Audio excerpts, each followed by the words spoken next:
All right, hello everybody. Today I am going to be talking about the third book in the Foundation series. This one is called Second Foundation. It is the third book in this collection that I have been doing reviews out of for a little while now. It was first published in novel form, I believe, in 1953, and that's one year after Foundation, or 1 year after Foundation and Earth, which was the second book, right? So it's worth noting that there are more books in the Foundation series, 7, right? But these first three were written one right after the other, and they were all published in relatively short space of time, and then it was another almost 30 years before the fourth Foundation book would appear. That one would be, I think, Foundation's Edge, which I haven't read yet. But this hardcover collection that I picked up only contains these three books that are kind of all in the same place.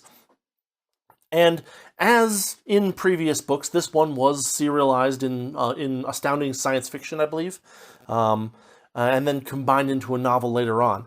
This book in particular, we've seen this happen with the other books in the series so far, but this one is composed of two parts. The first one is called Search by the Mule, and the second one is called Search by the Foundation. And in the pulps, they were called Now You See It and Now You Don't. So, overall thoughts about this book.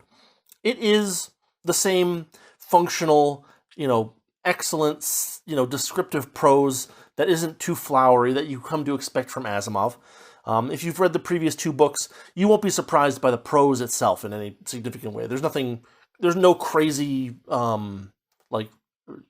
changes in quality between this book and the previous books. And in fact, the first part is incredibly good. I found it to be very, very engaging to read. It has some very solid character development, some interestingly twisted schemes, some very tense moments, some tense dialogue, and some good conflict with lots at stake. And, well, the second part, Search by the Foundation, it's okay, but the plot has some elements that I found irritating that I'll get more into when I get into the spoiler section. So, what's the main idea of this book? The main idea is that supposedly there's this second Foundation, and where is it? What can we do about it? Kind of thing, right? So, the previous book ended with the mule kind of taking over. He's this mutant that can control people's emotions, and so he has a lot of control over the people, and he manages to take over what was left of the Galactic Empire and even thwart the Foundation. And the first part of the book, as its title suggests, is about the mule hunting for the second Foundation, driven in part by the conflict between the pluses and minuses of his emotional conversion and its effects on people. So, basically the idea is that he spends some time expanding his holdings, but then his fear of the second Foundation causes him to stop and start looking for it. And so this first part is about his efforts to do that and how they play out. And it's actually very well done, very interesting, has some good character interactions, some good, very high tension meetings and conversations between people. It's very well done. The second part, which takes place later, obviously, is about the first Foundation taking up the hunt that the mule also was trying to do, or what's left of the first Foundation. So we have one where it's this, kind of space dictator trying to figure it out, and then we have the second part of this kind of broken down first Foundation making its efforts, and so we get to see this kind of search happening from two different directions. Now, the thing about the second part that is a little bit odd is that if the second Foundation has been hidden for so long, then the chances are good that they're still aiming for the completion of the Selden Plan, right? That's kind of been the theme of these books, is that there's this Selden Plan, and nobody's really sure exactly what it is, but, the Foundation is trying to push it forward in kind of their own ways, and yada, yada, yada, right? Well, if the second Foundation is less intent on the Selden Plan because it has been interfered with by other characters like the Mule and the Empire and the Warlords and blah, blah, blah, blah, blah. If the second Foundation has ever been found, then why would they be straying from the path? you would need evidence to suggest that this was the case, right? You need to say, oh, well, we know that the Second Foundation did X, and that X must be against the Selden Plan, and therefore X is doing something, the Second Foundation is doing something wrong, and we need to figure out what they're doing and maybe counter them somehow. That would make sense. But, we don't get that kind of justification for the First Foundation's efforts in the second half of the book. It's not properly motivated. It's not that it couldn't be motivated, right? But it is just not properly motivated based on my reading of it. It's like, well, why do they care so much, right? If the Second Foundation's off somewhere helping the Selden Plan happen, the First Foundation people, even though the Foundation's kind of fallen apart and kind of been recobbled together in a slightly different sense, they're still trying to do the Selden Plan, or at least they don't say explicitly that they've abandoned it. So I don't know. It was a little hard for me to find that justification in this book. And there's and the way that they act is not as if they're just trying to solve a mystery for the sake of curiosity. That would be one thing, right? It's like, oh, well, now that we know that the Second Foundation thing exists, maybe we should, find out what they're doing and kind of see if we can collaborate with them, or at least, not step on their toes, yada, yada, yada. Who knows, right? But the way that it's set up in the second half of the book is that is more like they're trying to counter the Second Foundation than just searching it out for the sake of curiosity or to maybe even join forces.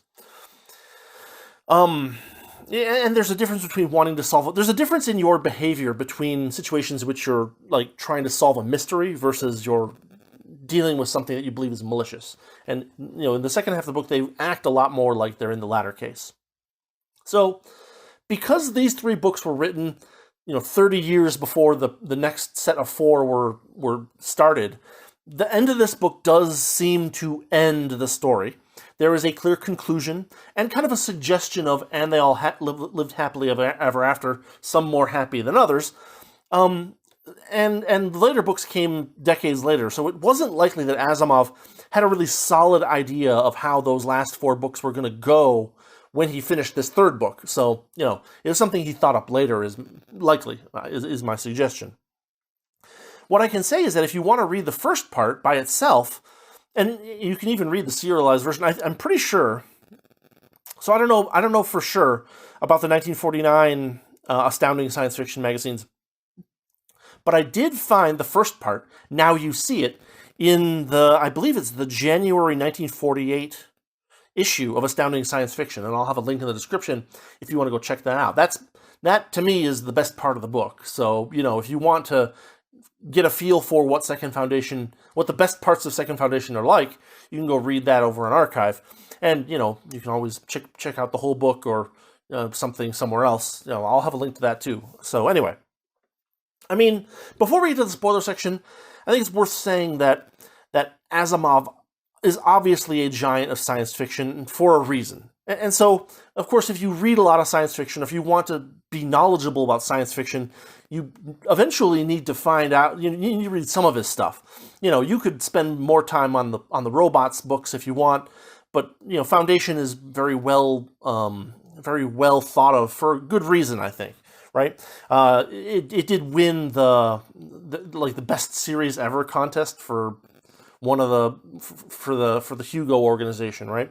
And of course, when I say that the second half of the book wasn't as good as the first half, that doesn't mean that it was bad, right? If you read a lot of science fiction, you've read stuff that is worse than the Second Foundation's second half. So, I'm not trying to overstate my case here. But if you're just kind of a hobby sci-fi reader, and you don't really care that much about the historical significance of Asimov's Foundation series, then read the first part for sure. It's incredibly good. And then if you really feel like you want to see what the real ending is, then go check out the second half, which you can do that at your leisure. The second half is a very different story from the first. In fact, the first half is a tense mystery with a lot at stake, and the second half is more close to like a young adult adventure than a mystery. Honestly, it's a little bit more childishly written with some tropes that I think were a little bit irritating to have them shoehorned in right at the end. And well, let's get to the spoiler section, and I'll explain more about that. Or, skip to the conclusion if you don't want any spoilers. All right, spoiler section. So, let's see. Let's talk about the first part first. The Mule has expanded his rule across a good chunk of the galaxy. He's done this by converting his enemies to his friends because of his emotional control capabilities. But basically, he expanded for a time, and then he suddenly stopped. And the whole galaxy is wondering why it is that he stopped. And there's a lot of different possibilities. Oh, he decided to stop for this, or he decided to stop for that. But the truth of the matter is that he stopped because he became worried about the Second Foundation. And he wondered whether at some point they would counter him, right? In the second book, he basically was forcing Ebeling Miss to figure out where the Second Foundation was so that he could go destroy it, because he knew that it was the greatest threat to his rule. And when that failed, he said, I'm going to expand my power to a certain degree, but once I start getting a little bit of pushback or something, I'm going to stop. I'm going to take a step back, and I'm going to, intelligently look at the situation and see if I can't find the Second Foundation myself.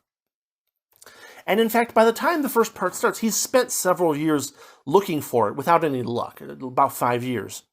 He finds that people that he has forcibly converted through his emotional control kind of lose a little bit of their initiative. And this is a problem, right? Because he doesn't know exactly what the Second Foundation is, but he suspects that it has something to do with similar mental capabilities as to his emotional control. And so he's wondering whether what he does for emotional control makes it so that people can't find or are less good at looking for the Second Foundation than he needs them to be.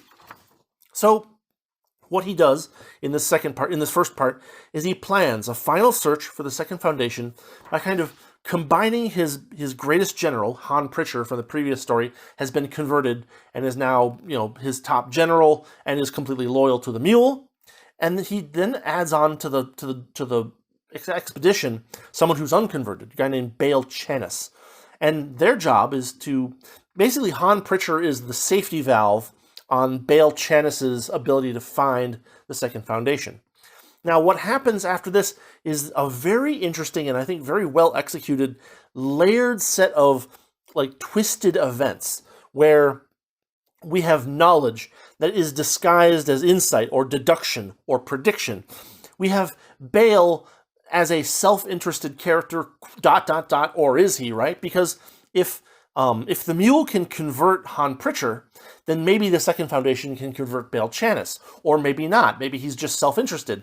Maybe what he finds will be something that, the Mule thinks that Bail Chanis is loyal, but maybe the thing that the Second Foundation has will look so profitable to Bail Chanis that he will, switch sides. Maybe he switched sides already. Nobody really knows. Everybody's very suspicious, and it's handled in a very, I think, plausible way. Who actually works for the Second Foundation? Nobody knows. There's a bunch of suspicion, a bunch of intrigue, and a bunch of little tricks that are some of which are actually pretty interesting, that culminate in this big confrontation between the Mule himself and the guy who calls himself the first speaker of the Second Foundation, or so we're led to believe. Again, it's not clear how much of what we're being told is the truth and how much is not. The final confrontation is tense, and it does a very good job of kind of carefully and,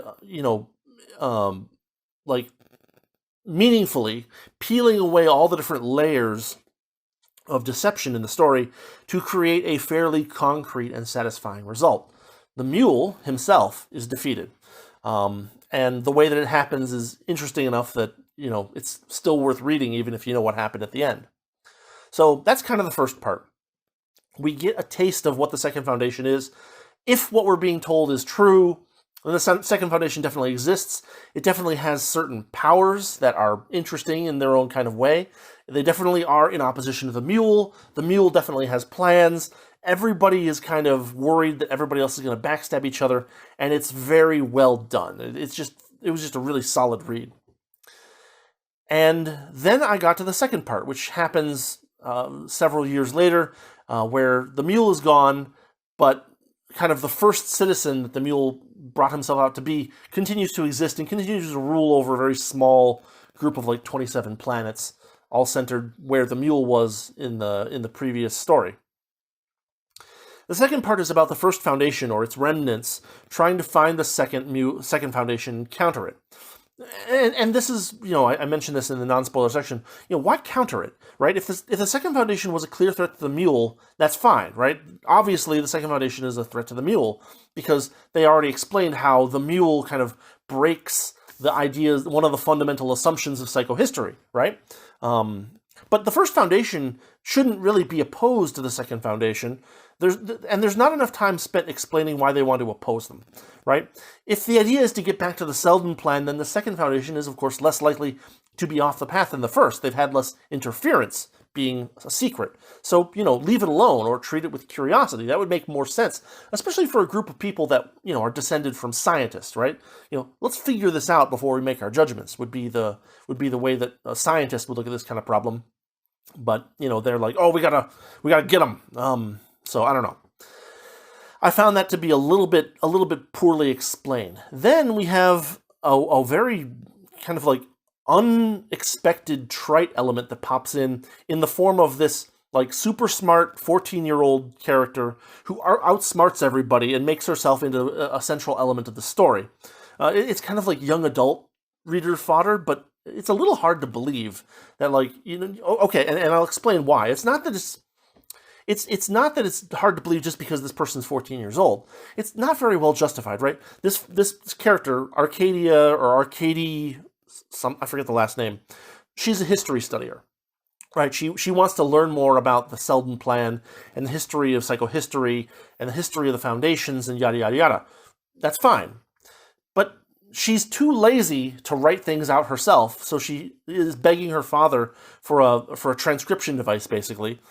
And yet at the same time, she basically has this massive amount of technical expertise of like recording devices that she hides around the house, and smuggling herself into a ship as a stowaway, and all this stuff that there's no real good justification. And in fact, there's counter evidence, right, that this person who's too lazy to write down her own thoughts on history and needs a transcription device, or begs for a transcription device, would have the drive and the intelligence and the expertise to do all these technical things that she just manages to do for no good reason.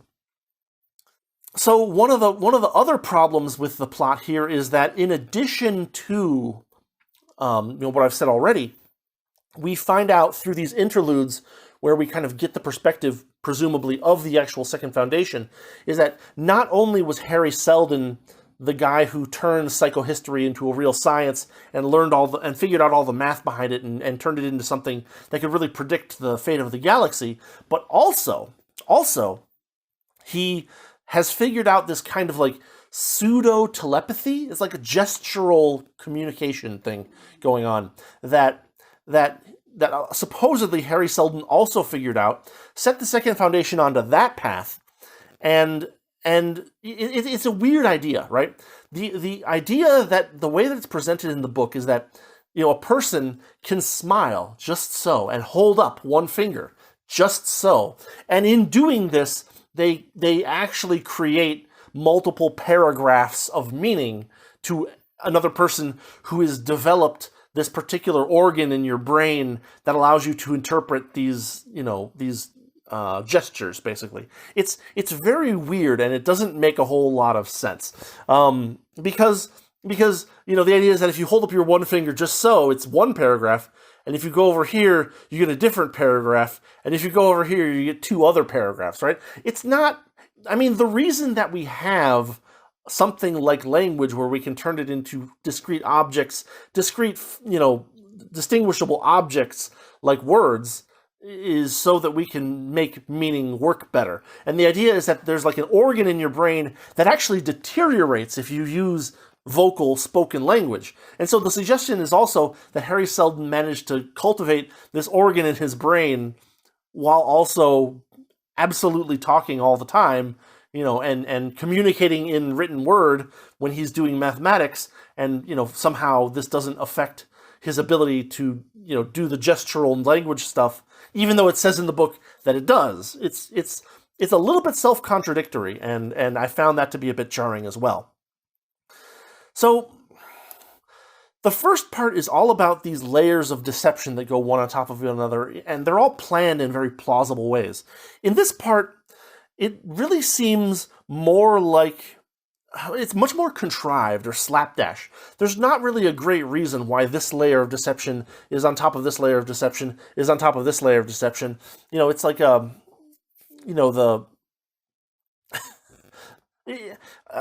she Arcady decides that she's going. It just so happens that she's the daughter of a scientist who's going to work together with a few other people to try to solve the question of the second foundation, and she decides to eavesdrop on them so that she can go along. And then they come up with this idea to send one of their number over to the main capital to do some studies on the mule, because the guy is well known for studying the mule, and they figure, oh, this is a good cover. There's this whole nonsense of character A, looks like this, but is actually someone who's working for the Second Foundation. And we know this because, as they're turning away from someone else, there's a flash in their eyes that tells them, oh, this person is definitely working for the Second Foundation. And it's like,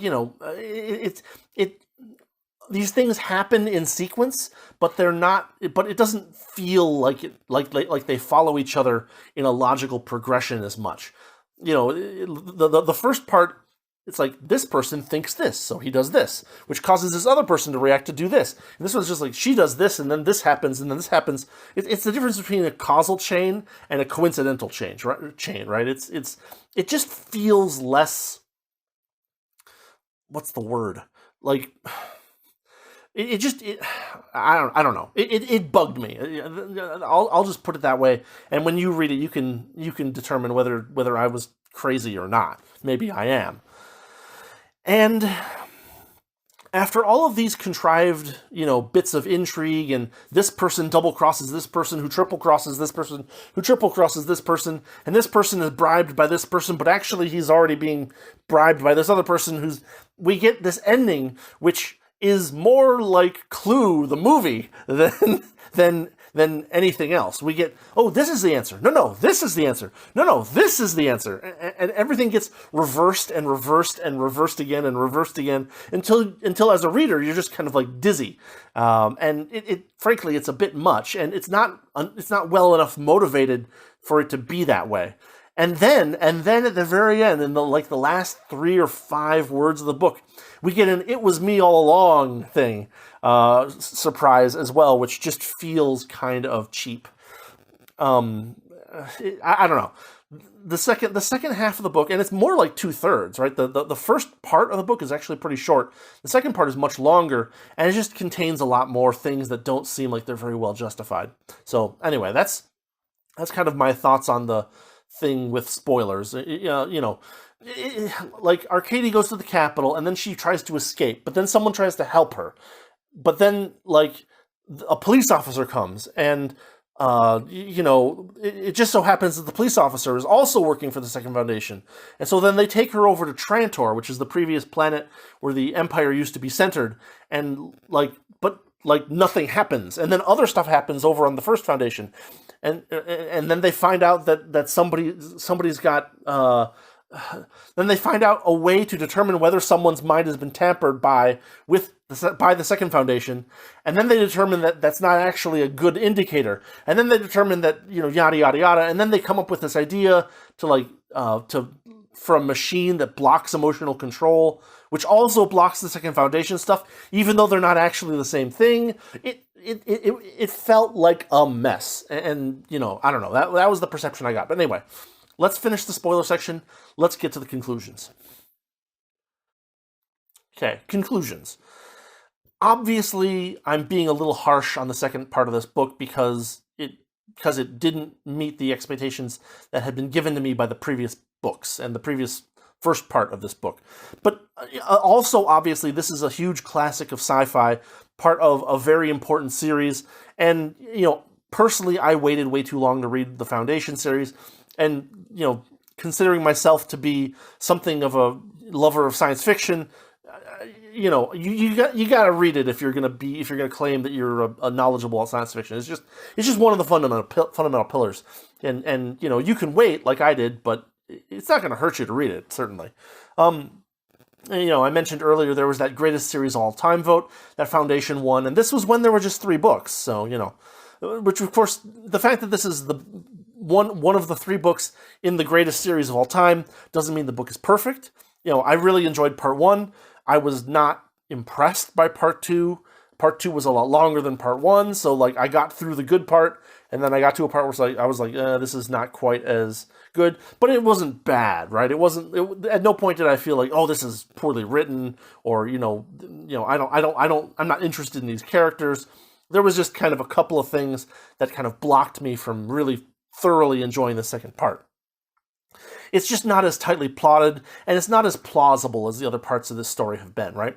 Of the 3 books, I probably like the first one the best, that kind of 5-part structure, where each part is kind of a novella involving usually somewhat different characters, and each of them is doing something interesting and meaningful, and some kind of interesting scheme that's going on, as opposed to a mess of confusion that was the second part of this book. This is the series, right? You can take those books that were published in the 80s and 90s and add them onto it because Isaac Asimov says so, but this was his vision for Foundation, and these 3 books are what won the greatest series of all time vote. So I'm a little, after seeing things go from really good to pretty damn good to really good to meh, right? Part 1 is really good, part 2 is meh. I'm suspicious of the next book, Foundation's Edge. That 30-year gap is something that's like, ooh, this might be something that is tacked on really poorly. I don't know. I may check it out someday, but I'm not in a huge hurry. Basically, this book has a conclusion. It concludes the story, and anything else, you can gild the lily all you want, but this does have an ending. So I don't know. I may check it out and just be ready to bail on it if I don't like it. So we'll see. Authors change over 30 years as well, so who knows? Anyway. That's what I got for you for this time. There will be links in the description. As I said, first part is publicly available in Astounding Science Fiction. And I looked at it. It doesn't seem like it's gutted. Because we've seen in the Doc Smith stuff where you read the original serialized piece and then you read the novelized version, and there's a lot added to the novelized version. The serialized version of the first part of this book looks fairly complete.